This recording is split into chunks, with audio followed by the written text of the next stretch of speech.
ನರೇಗಾ ಯೋಜನೆಯಿಂದ ಅದೆಷ್ಟೋ ಬಡ ಕುಟುಂಬಗಳಿಗೆ ಕೆಲಸ ಸಿಕ್ಕಿದ್ದು ಜೀವನಕ್ಕೆ ಆಧಾರವಾಗಿದೆ. ನರೇಗಾ ಯೋಜನೆಯಡಿ ಅನೇಕ ಅಭಿವೃದ್ಧಿ ಕೆಲಸಗಳಾಗಿವೆ. ಆದರೆ ಇಲ್ಲಿ ಅವಶ್ಯಕತೆ ಇಲ್ಲದ ಕಡೆ ಕಾಮಗಾರಿ ಕೈಗೊಂಡಿರುವುದು ಹಣ ಲಪಟಾಯಿಸಲು ಸ್ಕೆಚ್ ಹಾಕಿದ್ದಾರಾ ಎಂಬ ಪ್ರಶ್ನೆ ಎದ್ದಿದೆ. ಇಂತಹ ಪ್ರಕರಣ ತುಮಕೂರಿನ ಗಡಿ ತಾಲೂಕಿನಲ್ಲಿ ಬೆಳಕಿಗೆ ಬಂದಿದೆ. ನರೇಗಾ ಹೆಸರಿನಲ್ಲಿ ಲಕ್ಷ ಗುಳುಂ. ಅನಾವಶ್ಯಕ ಕಾಮಗಾರಿ ಕೈಗೊಂಡ ಅಧಿಕಾರಿಗಳು.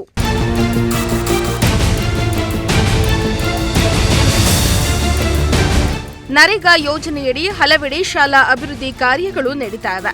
ಆದರೆ ಇಲ್ಲಿ ಹಣ ಲೂಟಿ ಹೊಡೆಯಲು ಅನಾವಶ್ಯಕ ಕಾಮಗಾರಿ ಕೈಗೊಂಡಿದ್ದು ಶಾಲಾ ಉದ್ಯಾನವನವನ್ನ ನಿರ್ಮಾಣಕ್ಕೆ ಕೈ ಹಾಕಿದೆ. ಪಾವಗಡ ತಾಲೂಕಿನ ನಾಗಲಮಡಿಕೆ ಹೋಬಳಿಯ ರಪ್ಪೆ ಗ್ರಾಮದಲ್ಲಿರುವ ಸರ್ಕಾರಿ ಪ್ರಾಥಮಿಕ ಶಾಲೆಯಲ್ಲಿ ಕೇವಲ 10 ಮಕ್ಕಳಿದ್ರೂ ಕೂಡ ದೊಡ್ಡದಾದ ಉದ್ಯಾನವನವನ್ನ ನಿರ್ಮಾಣ ಮಾಡಲಾಗಿದೆ.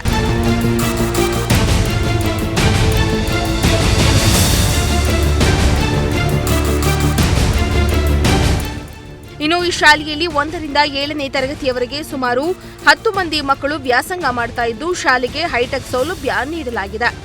3 ಶೌಚಾಲಯ, ದೊಡ್ಡ ಕೊಠಡಿ ವ್ಯವಸ್ಥೆ ಇದೆ.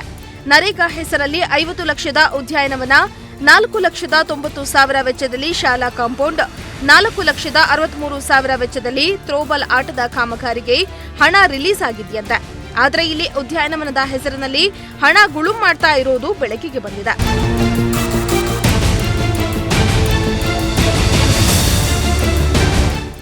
ಪಾವಗಡ ತಾಲೂಕಿನ ಬಹುತೇಕ ನರೇಗಾ ಯೋಜನೆಯಡಿಯಲ್ಲಿ ಅನುಕೂಲಕ್ಕಿಂತ ಅನಾನುಕೂಲಗಳೇ ಹೆಚ್ಚಾಗಿರೋದು ಬೆಳಕಿಗೆ ಬಂದಿದೆ.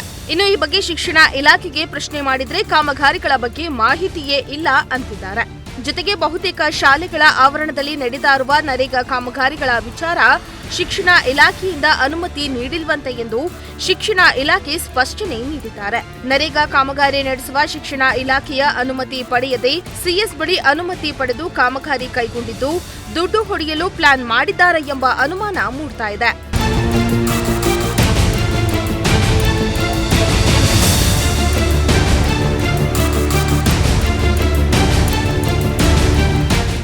ಕೂಡಲೇ ಈ ಬಗ್ಗೆ ಅಧಿಕಾರಿಗಳು ಎಚ್ಚೆತ್ತುಕೊಂಡು ನರೇಗಾ ಯೋಜನೆಯಿಂದ ಪೋಲಾಗ್ತಾ ಇರೋ ಹಣವನ್ನ ರಕ್ಷಣೆ ಮಾಡಬೇಕಾಗಿದೆ. ಇಮ್ರಾನುಲ್ಲಾ, ಪ್ರಜಾಶಕ್ತಿ ಟಿವಿ, ಪಾವಗಡ.